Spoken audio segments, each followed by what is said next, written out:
So, paano nga ba gumanda ang boses? Paano nga ba palamigin ang boses?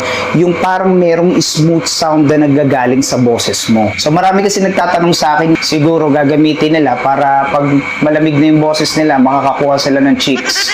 Number 1, kailangan matutunan mong gumamit ng consonant and vowel. No, yung sinasabi kasi natin na consonant and vowel, yun yung, di ba, yung mga vowel, A, E, I, O, U.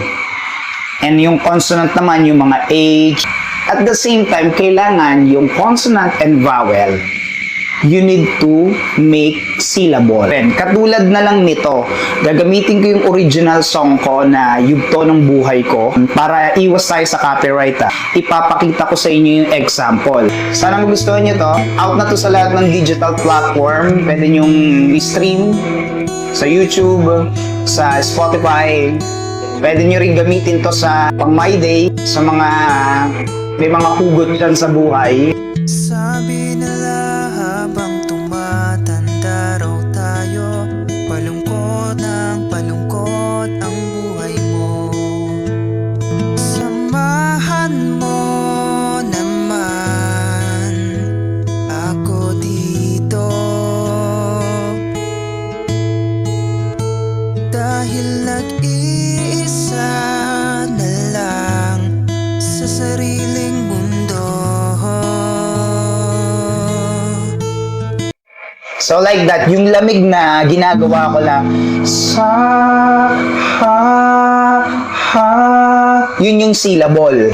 So kailangan ipasok mo yung syllable sa pag-execute mo ng song. For example na lang, instead na, halimbawa,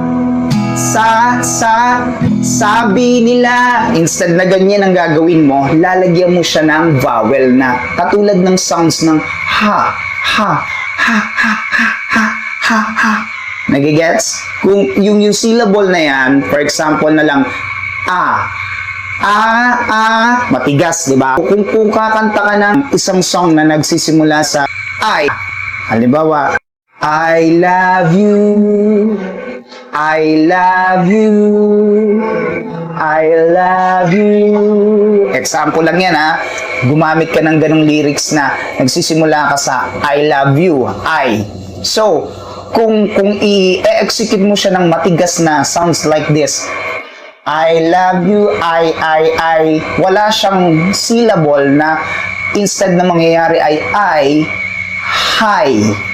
Pero wag sobrang emphasize yung percentage ng high na word. Kasi hindi na siya nagtutunog na I na word. Na for example, I, instead na I, gagawin natin, I, ha. So, mangyayari, I love you, I love you, I love you.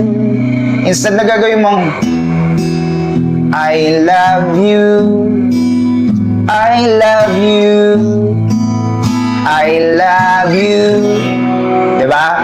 Instead na gagawin mong gano'n na parang talagang ini-execute mo lang siya, nasa tono ko nga, pero walang sarap na hindi ma-appreciate yung boses mo nang nakikinig. Why? Kasi walang sarap, walang lamig. Pero, kailangan yung hangin, ito kailangan kontrolado mo. Kailangan, katulad sa mga ibang videos sa tutorial ko, yung placement ng boses mo, kailangan alam mo pa rin kung saan mo ilalagay.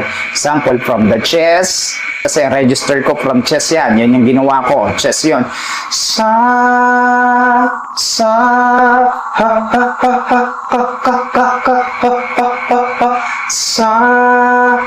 hindi siya pag ginawa ko ganito, sabi nila habang tumatanda raw, walang sarap. Pero kung gagawin ko, sabi nila habang yun ang kahalagahan na matutunan nyo yung syllables, yung vowel and consonant. Okay? Yung mga syllable na kailangan mong gamitin sa bawat word instead na sa lang, sa. Hindi siya from throat, from the chest. And nilagyan ko siya ng syllable na sa, para lumabig. Yun yung mga ginagamit nila Ed Sheeran, nila Moira, yan, napapakinggan nyo sila kumanta. Yan yung ginagamit nila para lumamig yung boses nila. Marunong silang gumamit ng syllable, ng vowel.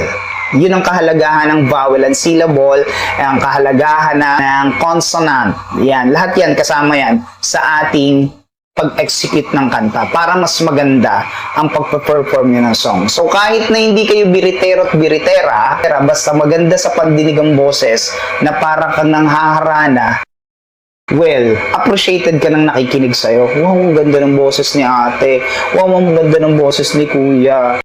Diba? So maraming mga singers na gumagawa niyan na hindi naman sila biritero at biritera pero ang sasarap nilang pakinggan. Marami akong example ng mga artists, yan, sila Michael Pangilinan, yan, hindi sila mga biritero at biritera pero ang lalamig ng boses. Yan, diba? Sila Bugoy. Sana may natutunan kayo. Maraming salamat. Mabilis sa tip lang yon. The power of vowel, consonant, and syllable. Okay, maraming salamat. Kita-kita tayo sa next video.